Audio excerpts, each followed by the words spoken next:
नमस्कार दोस्तों, एक बार फिर आप सभी का स्वागत करते हैं AP education centre YouTube channel पर। तो मेरे प्यारे साथियों, आज का वीडियो जो है काफ़ी इंपॉर्टेंट होने वाला है। अगर आप रेलवे एग्जाम की तैयारी कर रहे हैं तो आज की इस क्लास में प्राचीन इतिहास के महत्वपूर्ण प्रश्नों को देखेंगे और ये सभी अपडेट जो है परीक्षा की दृष्टि से बेहद महत्वपूर्ण है और आपकी तैयारी के लिए मददगार साबित होंगे। तो अगर आपको वीडियो पसंद है, अच्छी लगे तो वीडियो को लाइक कर दीजिएगा और साथ ही साथ चैनल को भी सब्सक्राइब कर लीजिएगा, क्योंकि दोस्तों इस चैनल पर आपको रोजाना जो है टॉपिक वाइज क्लास कराई जाती है जो आपके आने वाले सभी परीक्षाओं के लिए महत्वपूर्ण रहता है। तो चलिए वीडियो को शुरू करते हैं पहले प्रश्न के साथ। चलिए दोस्तों, पहला प्रश्न है, सिंधु घाटी सभ्यता के किस शहर का शाब्दिक अर्थ मृतकों का टीला है? तो मेरे प्यारे साथियों, मैं आपको बता दूं कि मेरे आंसर देने से पहले अपना एक आंसर बना लीजिएगा और लास्ट में कमेंट करके जरूर बताइएगा कि आपने कितने प्रश्नों के आंसर सही किए हैं। ठीक है, तो चलिए इस प्रश्न का सही आंसर देने का प्रयास करिएगा, कोई भी दोस्त गलत नहीं करेगा। ठीक है, सिंधु घाटी सभ्यता के किस शहर का शाब्दिक अर्थ मृतकों का टीला है? तो मैं कहूँगा दोस्तों ये मोहनजोदड़ो है, यानी इस प्रश्न का जो राइट आंसर बनेगा दोस्तों ऑप्शन बी बनेगा। चलिए आपको बता दें कि मोहनजोदड़ो का सिंधी भाषा में अर्थ है मृतकों का टीला। यह दुनिया का सबसे पुराना नियोजित और उत्कृष्ट शहर माना जाता है। यह सिंधु घाटी सभ्यता का सबसे परिपक्व शहर है जो सिंधु नदी के दाएं किनारे लरकाना जिले में स्थित है दोस्तों। ठीक है, और इसकी खोज जो है राखल दास बनर्जी ने 1922 में की थी, ये आपको याद रखना है। चलिए अगला प्रश्न है, हड़प्पा सभ्यता 2500 बीसी के आसपास विकास किया था, आज उन्हें हम क्या कहते हैं? चलिए इस प्रश्न का सही आंसर दीजिएगा। ठीक है, कोई भी दोस्त गलत नहीं करेगा, फटाफट आंसर देने का प्रयास करें। हड़प्पा सभ्यता 2500 बीसी के आसपास विकास किया था, आज उन्हें हम क्या कहते हैं? तो मेरे प्यारे साथियों, आज उन्हें हम पश्चिमी भारत और पाकिस्तान कहते हैं, यानी इस प्रश्न का जो राइट आंसर बनेगा दोस्तों ऑप्शन बी बनेगा। चलिए आपको बता दें, हड़प्पा सभ्यता 2500 बीसी के आसपास विकसित हुई थी। इस सभ्यता का विस्तार जो है पश्चिमी भारत और पाकिस्तान में है। हड़प्पा रावी नदी के तट पर पाकिस्तान के मोंटगोमरी जिले में स्थित है। इसकी खोज दोस्तों सन 1921 में दयाराम साहनी एवं मधो स्वरूप ने की थी, ये आपको याद रखना है। चलिए अगला प्रश्न देखिएगा, सिंधु घाटी सभ्यता की सबसे महत्वपूर्ण विशेषता क्या थी? Very very important question. इस प्रश्न का सही आंसर दीजिएगा दोस्तों, प्रश्न बहुत ही महत्वपूर्ण है। सिंधु घाटी सभ्यता की सबसे महत्वपूर्ण विशेषता क्या थी? तो मैं कहूँगा दोस्तों ये ईंट से बने भवन थे, यानी इस प्रश्न का जो राइट आंसर बनेगा दोस्तों ऑप्शन सी बनेगा, ये आपको याद रखना है।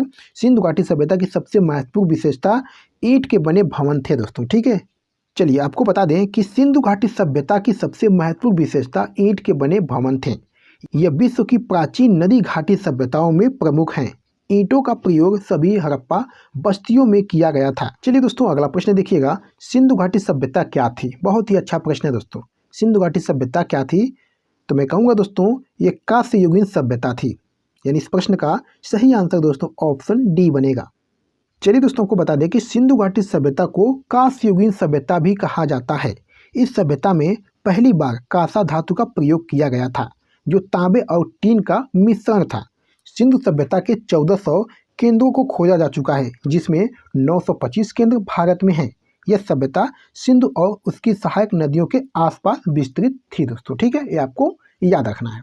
चलिए अगला प्रश्न देखिएगा, पत्थर की बनी नृत्य करती हुई पुरुष की मूर्ति नटराज किस स्थान पर पाई गई थी? बहुत ही अच्छा प्रश्न है दोस्तों, इस प्रश्न का सही आंसर दीजिएगा, कोई भी दोस्त गलत नहीं करेगा। ठीक है, पत्थर की बनी नृत्य करती हुई पुरुष की मूर्ति नटराज किस स्थान पर पाई गई थी?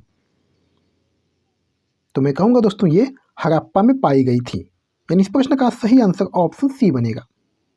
चलिए दोस्तों को बता दें, हड़प्पा से प्राप्त पुरुष नर्तक धड़ चूना पत्थर से बना हुआ है। वह दाहिने पैर के बल पर खड़ा है और बायां पैर नृत्य की मुद्रा में ऊंचा उठा हुआ है। इस मूर्ति को नटराज के आदि रूप का द्योतक माना गया है। इसकी ऊंचाई दोस्तों 7 से 8 इंच है, ये आपको याद रखना है दोस्तों। चलिए मेरे प्यारे साथियों अगला प्रश्न देखिएगा, इनमें से कौन सा हड़प्पा स्थल गुजरात में पाया गया? बहुत ही अच्छा प्रश्न है दोस्तों। चलिए इस प्रश्न का सही आंसर दीजिएगा, इनमें से कौन सा हड़प्पा स्थल गुजरात में पाया गया? तो मैं कहूँगा दोस्तों ये धौलावीरा पाया गया, यानी इस प्रश्न का जो सही आंसर बनेगा ऑप्शन सी बनेगा। चलिए दोस्तों को बता दें कि हड़प्पा युगीन नगर धौलावीरा को संयुक्त राष्ट्र शैक्षिक, वैज्ञानिक और सांस्कृतिक संगठन ने वैश्विक धरोहर की सूची में शामिल कर लिया है। ये गुजरात के रण ऑफ कच्छ में खादीवेट द्वीप पर स्थित है। यह वैश्विक धरोहर की सूची में जगह बनाने वाला गुजरात का चौथा जबकि दोस्तों भारत का 40वां स्थल है।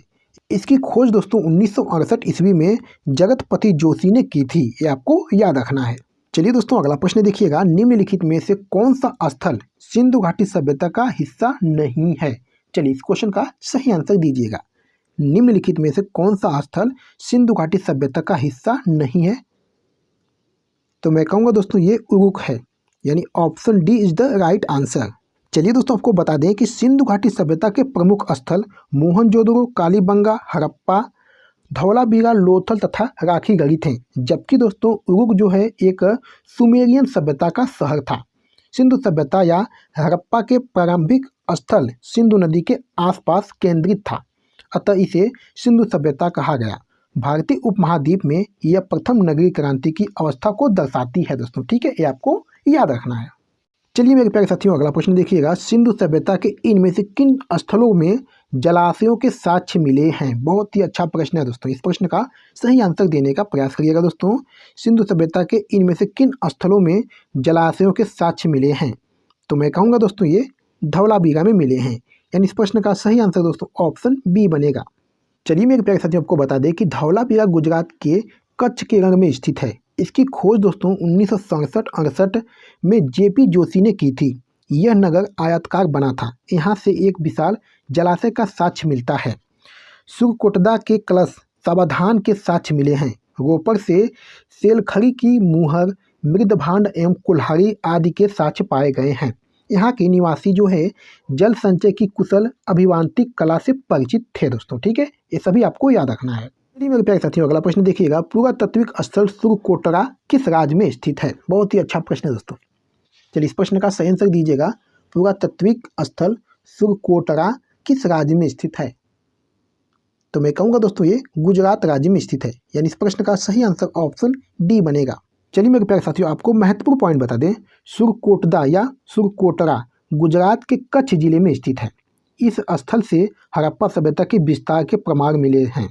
1996 में इस स्थल की खोज जगतपति जोशी ने की थी दोस्तों। ठीक है, चलिए मेरे प्यारे साथियों आपको हम बताते हैं सिंधु घाटी सभ्यता के स्थल और ये किस राज्य में स्थित हैं उनके बारे में देख लेते हैं। ठीक है, धौलावीरा, लोथल, रंगपुर और सुरकोटदा ये दोस्तों गुजरात राज्य में स्थित हैं। ठीक है, आलमगीरपुर ये दोस्तों उत्तर प्रदेश में स्थित है। कालीबंगा दोस्तों ये राजस्थान राज्य में स्थित है। ठीक है, मांडा दोस्तों जो है ये जम्मू कश्मीर में स्थित है। दैमाबाद दोस्तों जो है ये महाराष्ट्र राज्य में स्थित है।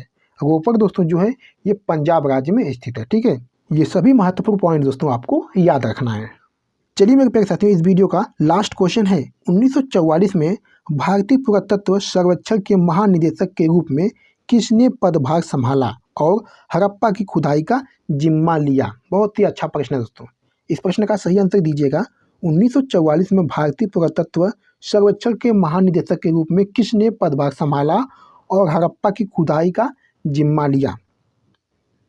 तो मैं कहूँगा दोस्तों ये रेम व्हीलर थे, यानी option D is the right answer. यदि मेरे प्यारे साथियों आपको विस्तार से बता दें, sir Robert Eric Mortimer Wheeler ने 1944 में भारतीय पुरातत्व सर्वेक्षण के महानिदेशक का पदभार संभाला और हड़प्पा की खुदाई का जिम्मा लिया।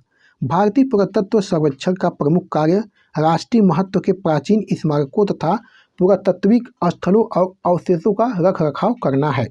यह संस्कृति मंत्रालय के अधीन है दोस्तों। वर्तमान में भारतीय पुरातत्व सर्वेक्षण की महानिदेशक वी विद्यावती हैं दोस्तों। ठीक है, ये आपको याद रखना है।